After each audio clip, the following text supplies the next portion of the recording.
When Prince William abruptly pulled out of a highly anticipated joint appearance with King Charles, royal insiders were stunned, but the public was left demanding answers. What could cause such a dramatic split between the future king and his father? The answer, as it turns out, lies in a money trail buried beneath decades of royal secrecy. Before we go deeper into what this really means for the royal family, make sure to subscribe so you don't miss a single update. The cancellation wasn't just sudden, it was seismic. Weeks of carefully choreographed palace planning unraveled in an instant when William's private secretary contacted the event organizers just hours before the cameras were set to roll. Without explanation or apology, the Prince of Wales was off the schedule. Journalists scrambled to understand the change. Speculation erupted. The palace's terse statement cited a scheduling conflict, but no one believed it. Not when every detail had been locked in for months. Behind the polished facades and the forced royal smiles, the truth was unraveling faster than the monarchy could contain it. Whispers had already been circulating in the inner court. For months, senior aides reported strange silences between Charles and William, missed phone calls, meetings cancelled at the last minute, cold acknowledgements during official engagements. Something had shifted. But it wasn't until the cancelled appearance that the scale of the rift became undeniable. According to multiple leaks from within the palace, what had started as quiet disagreements had escalated into an all-out feud centered on one of the monarchy's oldest and most guarded taboos. The issue at hand wasn't just about pounds and pence, it was about power, legacy, and trust. William, expected to inherit not just the crown, but also the immense wealth and responsibility of the Duchy of Cornwall, was reportedly feeling shut out of key financial decisions. Charles, always meticulous about royal finances, had allegedly tightened his grip in recent months. Sources suggest the king had been quietly restructuring royal accounts, rechanneling funds, and asserting greater control over assets historically tied to the heir. When William began asking questions, he didn't receive answers, he received resistance. Behind the walls of Buckingham and Kensington, the confrontation was intensifying. Anonymous aides began leaking details to selected journalists, hinting at a serious disagreement over long-term financial strategy. The words were clinical, but the implications were deeply personal. This wasn't just about inheritance, it was about respect, autonomy, and the fear that the future king was being reduced to a figurehead in waiting. For William, already burdened with the weight of expectation and the haunting legacy of his mother, this felt like a betrayal. And in royal circles, silence is never innocent, it's a message. His absence wasn't just a missed event, it was a statement, loud and calculated. But this very public no-show was just the beginning. Behind closed doors, whispers of betrayal and resentment were already tearing at the royal seams. Most people assume the royal family's riches are shared freely among its members, but nothing could be further from the truth. Deep inside the palatial halls, control over royal trust funds has become the ultimate weapon in a silent power struggle between generations. For centuries, the British monarchy has cloaked its wealth in pageantry, masking the brutal reality that financial power inside the firm is not inherited, it's guarded, negotiated, and, when necessary, weaponized. At the center of this storm are two colossal forces, the Crown Estate and the Duchy of Cornwall. While the Crown Estate generates billions for the nation, the Duchy, traditionally passed to the heir, has always been the personal powerhouse of the Prince of Wales. But with Charles ascending to the throne and William stepping into that title, what should have been a seamless transition turned into a veiled battle for control. Insiders began noticing subtle moves, shifts in paperwork, delays in asset transfers. Charles wasn't letting go, not entirely, and William, for the first time, found himself on the outside of a system he was meant to command. In the months following Charles's coronation, royal watchers assumed William was quietly stepping into his new financial role. But palace insiders soon revealed a different story. Documents were stalled. Meetings were pushed. Advisors began whispering about strategic restructuring, a phrase that, in royal circles, often signals quiet resistance. It became clear Charles wasn't merely exercising prudence, he was tightening his grip. And William, the future king, was being treated not like a partner, but like a liability. A senior aide leaked that William's team had requested detailed access to specific estate records, only to be met with silence. Others claimed that certain key accounts were labelled off-limits altogether. In the royal family, such denial isn't just frustrating, it's humiliating. It strips away not just power, but dignity. Tensions began to mount behind the scenes. What was once a functional working relationship between father and son slowly devolved into a tense standoff. William, known for his measured temper, reportedly became increasingly withdrawn during palace briefings. Sources suggested he believed the withholding of financial control was intentional, an assertion of dominance meant to remind him that Charles, not he, still ruled the chessboard. That belief, whether accurate or not, began to erode their bond from the inside. Meanwhile, Charles justified his actions to those closest to him as stabilizing the monarchy. But to William, it felt like sabotage. The strain reached a boiling point when shocking claims emerged from royal aides that not only had William's team been denied transparency, but that Charles had begun shifting management of specific trusts away from traditional lines of inheritance. The king, it seemed, was rewriting the rules that William believed were meant to prepare him for leadership, not exclude him from it. And as whispers of favoritism and financial concealment continued to swirl, it became clear that this wasn't just about money. This was about legacy, about loyalty, about who truly held the reins of the future. As financial pressure mounted, William began to question not only the numbers but the very trust that bound him to his father. You don't send formal letters between palace offices unless things are dire. When legal advisors were summoned and correspondence turned icy, it became clear this was no minor squabble. It was an all-out war for control. The turning point came quietly, but its impact would rattle the very foundation of royal protocol. In early correspondence traced through palace intermediaries, Prince William formally requested a comprehensive breakdown of trust fund allocations, specifically the segments tied to the Duchy of Cornwall, certain legacy accounts, and private holdings he believed were being restricted. It was not a demand, but it was undeniably firm. What William expected was clarity. What he received was silence. Then, in an unspoken escalation, the king redirected the inquiry. Instead of responding personally, Charles filtered the request through the royal legal team. A cold gesture, calculated and distancing, designed to send a message without uttering a word. William wasn't just denied transparency, he was being institutionally stonewalled. Behind the scenes, barristers usually reserved for constitutional queries and inheritance law were pulled into the fray.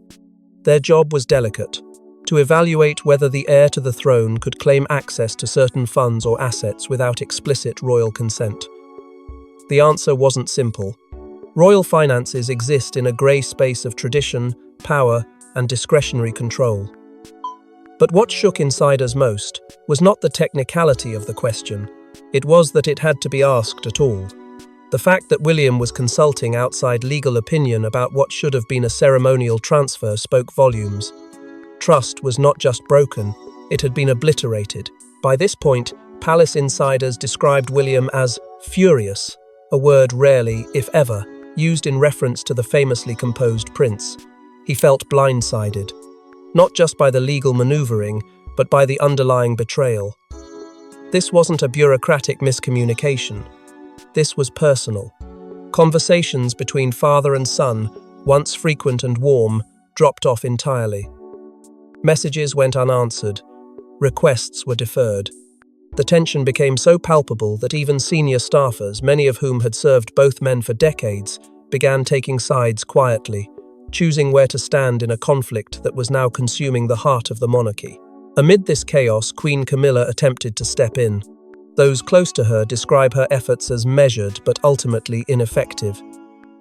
She encouraged reconciliation, even urged Charles to pick up the phone and speak directly to his son. But Charles remained unmoved. Camilla, for all her growing influence, found herself locked out of a dispute that was not about protocol or power, but something far more intimate: legacy, disappointment, and a family's inability to face its own fracture. Behind her diplomatic smiles, those who knew her best said she was privately exasperated, caught in the middle of a feud that risked boiling over into public spectacle. The letters continued. So did the silence. And as palace lawyers drafted statements and advisors worked overtime to contain the fallout, neither side seemed willing to blink first. The war was no longer just about money, it was about principle. And in the monarchy, principle cuts deeper than blood. And while letters and lawyers exchanged cold words, an emotional storm was brewing, one that had its roots in a much older family wound. Every royal dispute carries the shadow of Princess Diana. But for Prince William, the unresolved pain of his mother's legacy and the handling of her financial trust ignited new rage in this escalating conflict. What began as a clash over funds and control soon morphed into something far more personal, far more volatile. For years, Diana's will remained a subject of mystery, heavily guarded, vaguely referenced, and cloaked in legal technicalities. Behind the royal curtain, access to the specifics of her estate had been shielded, reviewed only by a tight circle of legal advisors and senior royals.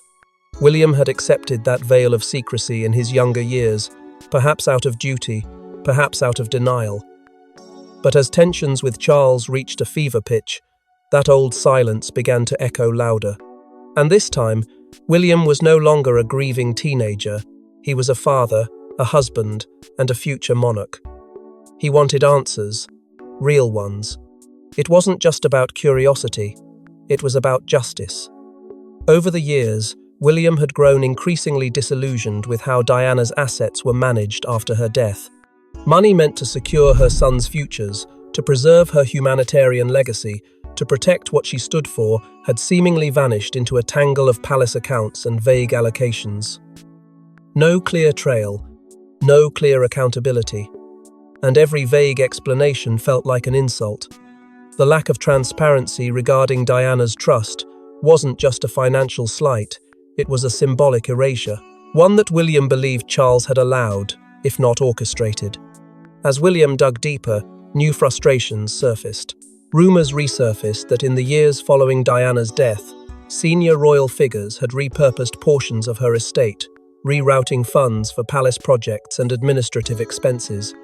Nothing illegal, just cold, calculated redirection. For William, it was a gut punch. The same institution that had failed to protect his mother in life now appeared to be rewriting her memory in death. And the man now holding the throne, his own father, seemed indifferent. That's when William snapped. Sources close to the situation say he confronted Charles directly, accusing him of rewriting her legacy to fit a sanitized royal narrative. The words landed hard. The two men reportedly didn't speak again for weeks. And yet, the silence outside the palace was broken. Once whispers of this private confrontation hit the press, public sympathy erupted for William. Hashtags like Number Diana Son and Number Justice for Diana trended worldwide. Thousands of emotional posts flooded social media, many recalling Diana's mistreatment and embracing William's perceived rebellion as an act of devotion to her memory. For the first time in the feud, William wasn't just a royal caught in a family squabble, he was a son fighting for his mother's truth. The emotional weight of Diana's ghost was no longer hidden, it was center stage, driving a wedge deeper into a family already cracking from within. With Diana's ghost stirring old scars and financial betrayals reopening fresh wounds, the royal family found itself on the brink of an emotional implosion. While the world focused on Charles and William, one figure remained eerily silent, Queen Camilla. But behind palace doors, her presence in the trust fund negotiations revealed a calculating power few saw coming. From the moment Queen Elizabeth passed, Camilla's influence began to grow subtly, methodically, and without resistance. She had spent decades rising from scandal to sovereign, and by the time Charles ascended the throne, she had mastered the art of remaining visible without drawing attention. But within the palace, her opinions carried weight often more than those of senior aides. And in the trust fund dispute brewing between father and son, Camilla's fingerprints were everywhere, even if the public couldn't see them. Multiple insiders confirmed she had quietly supported Charles's consolidation of royal assets. Her argument, delivered in clipped and measured tones, was simple. The monarchy needed control, not compromise. William, once polite and even warm in private toward Camilla, was said to have grown distant as the tension escalated. At first, their disagreements were whispered, confined to private meetings and carefully guarded briefings, but as the financial standoff deepened, so did their conflict. William reportedly challenged Camilla directly, accusing her of manipulating the situation to tighten Charles's hold on the duchy and other royal income streams. She didn't flinch. Those closest to her described her demeanor as cold but calm, a queen who had survived decades of public scrutiny and wasn't about to be rattled by a prince, even one destined for the crown. Rumors quickly spread that it was Camilla, not Charles, who insisted that no concessions be made to William. She feared setting a precedent, one where emotion could override royal structure. In private, Camilla is said to have warned Charles that indulging William's outrage would only weaken the institution they were both sworn to protect. Whether Charles agreed out of conviction or exhaustion remains unclear, but what is clear is that every time William reached out, hoping to shift the balance, he was met with firm resistance. Resistance Charles increasingly justified using Camilla's rationale. The Queen's silence in public wasn't oversight, it was strategy. She stayed off camera, avoided press statements, and kept to ceremonial duties. But in the background, she was playing a long game. Palace insiders described her as the still force steering the storm, never shouting, never posturing, but always present. And though she never publicly responded to the whispers about her influence, her continued proximity to every critical decision said more than words ever could. Her loyalty to Charles was absolute, but her loyalty to William was conditional. And he knew it. For William, this revelation cut deeper than any legal maneuver. He had not just lost control of financial power, he had lost the trust of the one person who could have softened Charles's stance. Instead, she had become a wall he could not move. A queen in title. Yes, but more importantly, a strategist who knew exactly how to hold her ground. And as the pieces moved around him, William realized something chilling. This wasn't a negotiation anymore. It was a game he was never meant to win. As Camilla moved the chess pieces quietly in the background, William decided he was done playing the palace game altogether. In a move that left the monarchy reeling, Prince William issued an unprecedented ultimatum.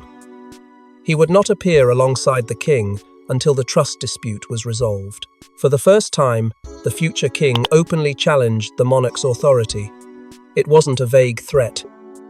It wasn't a private grievance whispered behind closed doors. It was a bold, deliberate message sent directly to palace officials. Prince William would be stepping away from all joint appearances with King Charles until financial transparency and control were restored. The timing was explosive. Royal engagements had already been planned, media invitations sent, and security operations set in motion. But William's message arrived like a wrecking ball, halting everything. The official reason shared with the press: unforeseen scheduling changes. But behind the polished press release, the truth was far messier. William's team made it clear to internal staff.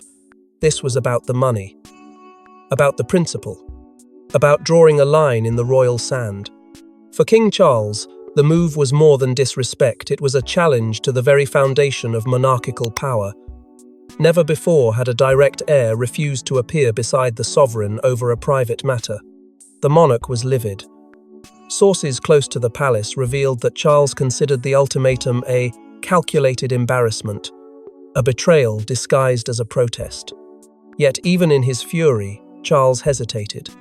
Public retaliation would only feed the fire. Silence might allow it to smolder quietly, but this feud had already broken into daylight, and the palace was scrambling to contain it. Inside Clarence House and Kensington Palace, teams worked overtime, crafting spin, attempting to reframe William's absence as temporary, logistical, insignificant. But leaks kept flowing.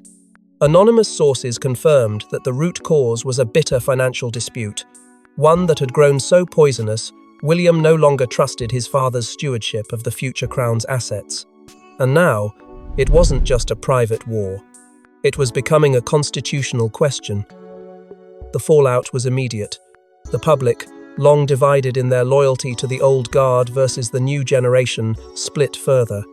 Some rallied behind William, hailing him as principled, courageous, and willing to challenge outdated systems. Others saw his ultimatum as arrogant, reckless, disrespectful to the institution he would one day inherit.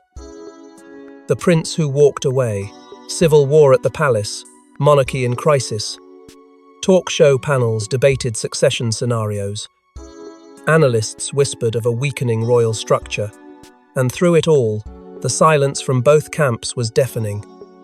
No official statement, no apology, just tension. But this was no longer just about appearances. William's decision had turned a private dispute into a public rupture. And while the image of unity crumbled under the pressure, something far more dangerous was simmering beneath the surface.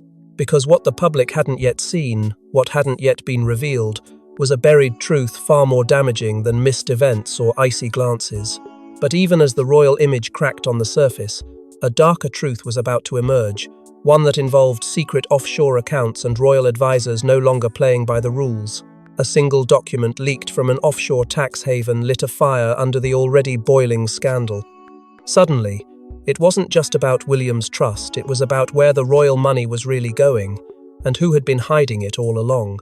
The dossier arrived quietly, slipped into the inbox of a prominent investigative journalist with no return address, no explanation, just a flash drive marked with the royal cipher and a single word, proof. What it contained was explosive. Dozens of financial statements, encrypted transfers, and confidential agreements linking royal holdings to a string of shell companies operating across the Cayman Islands, the British Virgin Islands, and Luxembourg. Names weren't always visible, but the patterns were unmistakable. Payments from obscure trust structures routed through offshore accounts, with assets tied back to royal estates. Tens of millions untaxed, unaccounted for, unexplained. And the most damning part? Several of the accounts listed anonymous beneficiaries that investigators believed were tied directly to the crown. The press, restrained for weeks by legal threats and protocol, couldn't sit on this. Within hours, headlines blared across international media. Secret royal funds exposed, offshore web tied to palace finances. Where did the money go? For William, the leak wasn't a surprise, it was a strategic move. Insiders revealed that the whistleblower had connections to his extended advisory circle. Whether or not William sanctioned the leak directly, it gave his side undeniable leverage. His argument had just transformed from a private financial grievance into a national question of accountability. And with the world watching, the balance of power shifted. Charles, blindsided once again, was urged by senior legal counsel to contain the scandal quietly. An internal review was suggested, not a public inquiry. Lawyers warned that even a single misstep could unravel generations of royal financial secrecy.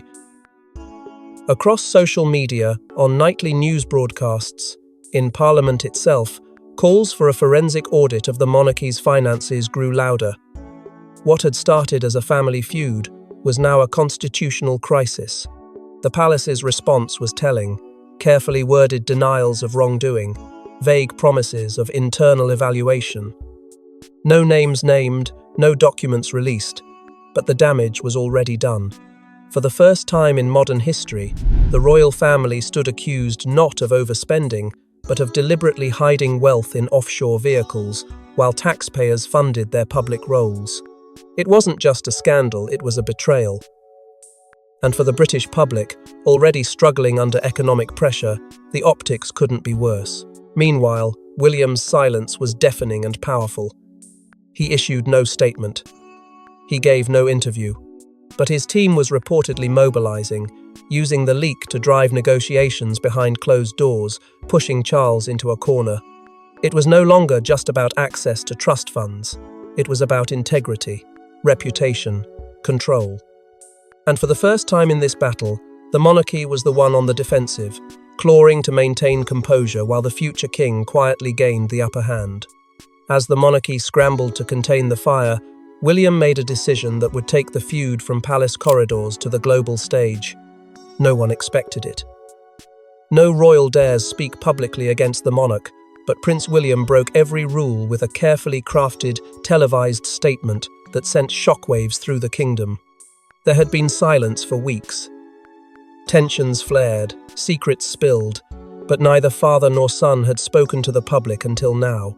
And when William's pre-recorded video appeared across official platforms, it shattered every convention the monarchy held dear. Dressed in restraint but loaded with defiance, William delivered a message that was as carefully worded as it was emotionally devastating. He spoke not in anger, but in principle. Addressing what he called a misalignment of values and responsibilities, he painted a picture of a monarchy at risk, not from the outside, but from within. He never mentioned his father by name, never uttered the word corruption. He spoke of legacy, not just his mother's, but the one he wanted to leave behind. He talked about the weight of the crown, the trust of the people, and the importance of transparency. His tone was steady, but behind it, the pain was unmistakable. This wasn't a political maneuver. This was a man disillusioned with the system he had once defended, a son who had lost faith in the throne he was destined to inherit. And in that moment, he wasn't just a prince, he was a voice for change. He framed his decision not as rebellion, but responsibility, a call for modern monarchy, rooted in honesty and accountability. And the world listened. Within minutes, social media erupted. The hashtag number #StandWithWilliam surged to the top of global trends. Clips of his speech were shared across platforms, dissected by analysts, embraced by the public. Commentators called it historic, unprecedented, brave. Support poured in from political figures, celebrities, and ordinary citizens who had long questioned royal finances but never imagined a royal would join them in that chorus. But not everyone celebrated. Behind the palace walls, the reaction was pure fury. King Charles was reportedly blindsided, furious at both the substance and the spectacle. Camilla, ever calculated, chose silence, refusing to offer comment even to trusted allies. And for the first time in a generation, the royal family stood visibly, undeniably fractured. The image of unity, the carefully crafted illusion that held the monarchy together, was gone. William had not simply stepped out of line, he had redrawn it. And now the institution faced a terrifying reality. The heir to the throne had gone public with his doubts, and in doing so, had created a new royal narrative, one where silence was no longer protection, but complicity. The palace scrambled to regroup, issuing vague affirmations of duty and stability. But the damage was done. The public had chosen their side, and many had chosen William. And yet, just as the dust began to settle, and it seemed the battle lines had been drawn permanently, something else surfaced. Something darker. Something no one, not even William, had seen coming. But just when it seemed the standoff had reached its peak, a final twist emerged, one that left even William questioning everything he believed about royal loyalty. In the end, it wasn't just Charles or Camilla. A betrayal closer to home inside William's own circle threatened to unravel the last shred of trust he had left. And with it, the monarchy itself faced a reckoning it could no longer delay. After weeks of calculated moves, blistering silence, and a carefully managed public campaign, William believed he had control, or at least clarity. But behind the scenes, something was already unraveling. It started with a subtle shift. Journalists began citing information that hadn't been made public, quotes that sounded too precise, documents that hadn't yet left Kensington's inner circle. At first, it was chalked up to speculation. But as the details sharpened, suspicions grew. And then the truth broke. A senior member of William's own advisory team had leaked confidential documents not out of loyalty, but for personal gain. The mole, once considered family, had ties to an external financier, long rumoured to have influence in discreet royal dealings. The betrayal was surgical, devastating, and deliberate. The leak didn't just compromise strategy, it fractured William's core. This wasn't an enemy at the gates. This was a confidant at his side. The impact was immediate. William withdrew from his advisors, cut off channels of communication, and cloaked himself in a silence that was as personal as it was political. For the first time, he wasn't fighting to protect the future of the crown, he was nursing the wounds of a man who'd been deceived by his own. Those closest to him described him as devastated, his trust in even his most loyal aides shaken beyond repair. He was isolated, guarded, and visibly broken by the realization that the battle had claimed more than just reputation, it had claimed relationships. Amid the chaos, King Charles extended what palace sources described as a quiet reconciliation, not a grand gesture, but a subtle overture cloaked in conditions. Charles offered the possibility of rebuilding behind closed doors, of reuniting the public image of father and son, but only if William stepped back from his demands, silenced the calls for audits, and accepted a controlled narrative. It was a peace offering wrapped in restraint, and William knew it. To accept meant surrender, to decline meant more war. And the clock was ticking. Outside the palace, the public was no longer satisfied with statements or symbolism. They wanted answers. Demands for a full, independent inquiry into royal finances were no longer whispers, they were roars. Politicians began drafting motions. Protesters stood outside palace gates. The story was no longer a family scandal, it was a constitutional crisis. And with each new revelation, the question grew louder. If even William's camp wasn't immune to corruption, what hope did the institution have left? For the first time in centuries, the monarchy faced a truth it could no longer dress in tradition or ceremony. Its wounds were visible, its divisions irreparable. And the people were watching. What began as a silent standoff between a king and his heir had evolved into something far more dangerous, a reckoning of trust, power, and betrayal. And as the palace gates remain closed and silent, the world is left wondering, was this the moment everything changed? Thanks for watching. Don't forget to like and subscribe, and we will see you in the next one.